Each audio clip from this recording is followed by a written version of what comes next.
દમણના દરિયામાં જોવા મળ્યું છે જોરદાર કરંટ। અમાસની ભરતીના કારણે દરિયાએ કિનારો વટાવ્યો છે। નાની દમણના દેવકા બીચ ઉપર દરિયો તોફાની બન્યો। દમણના દરિયામાં 10 થી 15 ફૂટ ઊંચા મોજા ઉછળ્યા છે અને તેના વચ્ચે દરિયામાં કરંટ પણ જોવા મળ્યો છે, જેના કારણે પ્રવાસીઓને જોખમી સેલ્ફી લેતા પણ નજરે પડ્યા છે। પ્રવાસીઓને બીચથી દૂર રહેવા માટે દમણ પ્રશાસન સતત અપીલ કરી રહ્યું છે। વધુ વિગતો સાથે સંવાદદાતા બ્રિજેશ શાહ આપણી સાથે ફોન લાઈન ઉપર છે। બ્રિજેશ, દમણમાં એક તરફ જોરદાર કરંટ જોવા મળ્યો છે અને બીજી તરફ જે પ્રવાસીઓ છે જોખમી સેલ્ફી લેતા પણ નજરે પડ્યા છે।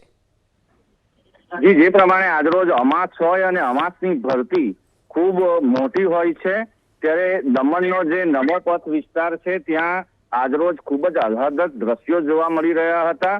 સૌથી મહત્વની બાબત, જે પ્રમાણે આ ભરતી આવતી હોય છે ત્યારે 10 થી 15 ફૂટ ઊંચા મોજા ઉછળતા હોય છે, એનું પાણી નમોપથ પર આવી જતું હોય છે અને આ આહલાદક દ્રશ્યો જોવા માટે મોટી સંખ્યામાં લોકો પણ આવતા હોય છે, પરંતુ પ્રશાસન તરફથી દરેક જગ્યા પર દોરડા બાંધી દેવામાં આવ્યા છે, જેથી કરીને કોઈ દરિયા પર જઈ ન શકે। સાથે સાથે સતત એનાઉન્સમેન્ટ ત્યાં સ્પીકરોમાં થતું હોય છે દરિયાથી દૂર રહેવા માટે।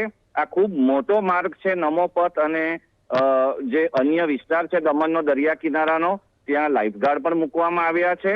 પરંતુ આ બધા વચ્ચે સૌથી મહત્વની બાબત કે જ્યારે આ મોજા ઊંચા ઉછળતા હોય છે અને એની જે દિવાલ છે એની સાથે અથડાતા હોય છે, ત્યારે લોકો એની વિડીયોગ્રાફી કરવા અથવા તો સેલ્ફી લેવા ત્યાં ઊભા રહેતા હોય છે, પરંતુ એ દ્રશ્યો જ એટલા આહલાદક હોય છે કે લોકો લલચાઈ જતા હોય છે। જી, ચોક્કસથી બ્રિજેશ, માહિતી બદલ આભાર।